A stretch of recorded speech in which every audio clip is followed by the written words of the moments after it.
Hello नमस्ते सबैजनालाई फेरि पनि हाम्रो ए टु जेड कस्मेटिकमा एउटा नयाँ इन्फर्मेटिभ भिडियो दिउँ भनेर तपाईहरुलाई आएको छु हैन।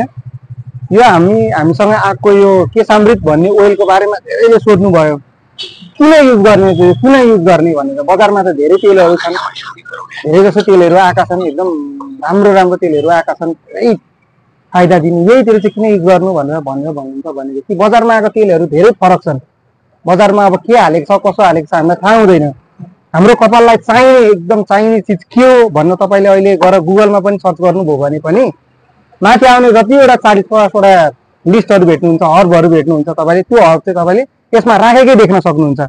यो तपाईलाई केशामृत कम्पनीले चाहिँ तपाईले केशामृत एउटा प्याकेजिङ त भइसक्यो, प्याकेजिङ बाहेक यसमा राखेको इन्ग्रेडिएन्ट के छ त भनेर तपाईलाई हेर्नै पर्यो भने पनि त्यसको लागि तपाईलाई यहाँ बकाइदा यो भएको नभएको राखेर फिल्टर गरेर नगरेर दुवै गरेर तपाईलाई पठाएको छ। यसमा तपाईलाई फिल्टर गरेर तेल पाउन सक्नुहुन्छ। यसमा तपाईलाई बकाइदा यसमा के राखेको छ त तपाईले गुगल गर्नुभयो, गुगल गरेर हेर्दाखेरि कपाललाई फाइदा गर्ने, कपाललाई झर्न नदिने, कपाल उमार्ने के छ त इन्ग्रेडिएन्ट भनेर तपाईले सोध्नुभयो भने जे देखाउँछ सुरुदेखि अन्तिमसम्म के इन्ग्रेडिएन्टहरु मात्र है, जे देखाउँछ त्यो तपाईले यहाँ बकाइदा हेर्नै सक्नुहुन्छ।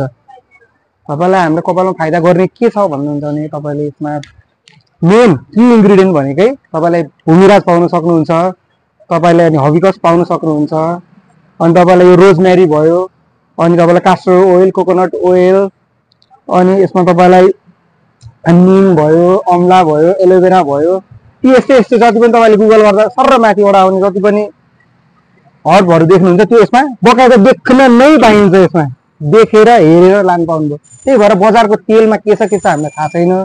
तपाईले यहाँ हेरेरै त्यो हर्ब हेरेरै तपाईले यो तेल यो गर्न सक्नुहुन्छ।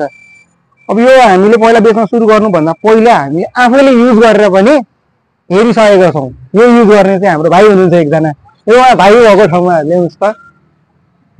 उहाँ भाइले चाहिँ यो कपालको तेल युज गरेर यो कपाल यति राम्रो बनाउनु भएको छ, उहाँको कपाल यति साइनी यति राम्रो छ हैन, यति लामो बनाइसक्नु छ। भाइ एकचोटि यो कपाल खोलेर देखाइदिनुस् त कस्तो चाहिँ हुन्छ भनेर सोध्छन् पनि मान्छेले। ल देखाइदिनुस्, यति बाक्लो यति राम्रो कपाल उहाँको छ। यो तेल लगाएर त यति बाक्लो भएको कपाल पहिला चाहिँ मेरो कपाल झरिरहेको थियो, अनि यो तेल आइसकेपछि बेच्नुभन्दा अगाडि आफैले ट्राई गर्नु न भन्ने भयो हैन। अनि ट्राई गरे राम्रो रहेछ। मेरो चाहिँ हेयरफल ट्याकेरको कपाल पहिलाको भन्दा अलि राम्रो बनायो, राम्रो छ। धन्यवाद। ल यो बहिनी एकचोटि यो सर्र देखाइदिनुस् त। यो चाहिँ हाम्रो कम्पनीले पठाउने डेमो। यसमा तपाईले तेलको भित्र के छ इन्ग्रेडिएन्ट नै हेर्न सक्नुहुन्छ हैन।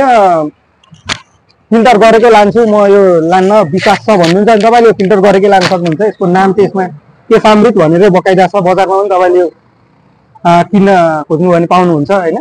यो छ। अनि अहिले फेरि पछिल्लो पटक अब हामीलाई यो फिल्टर नभएर यसमा पनि नाम सहित चाहियो भन्दाखेरि यसमा पनि इन्ग्रेडिएन्ट हेरेरै तपाईलाई बकाइदा नाम सहित केशामृत यो दुईटै छ बजारमा हैन। यो ट्रान्सप्यारेन्टमा तपाईले यो हर्ब नै देख्न सक्नुहुन्छ के हालेको छ। त्यही भएर बजारको अरु कुन के बासी र के केस सेस जस्ताहरु धेरै खालको आएको छ बजारमा। त्यसको पछि नलागौं, तपाई गुगल गर्नुस्, म केही भन्दिन, गुगल गर्नुस्, गुगल गरेर हेर्नुस् यसमा भनेको चीज छ या छैन, छ लानुस्, छैन नलानुस्। हस् धन्यवाद।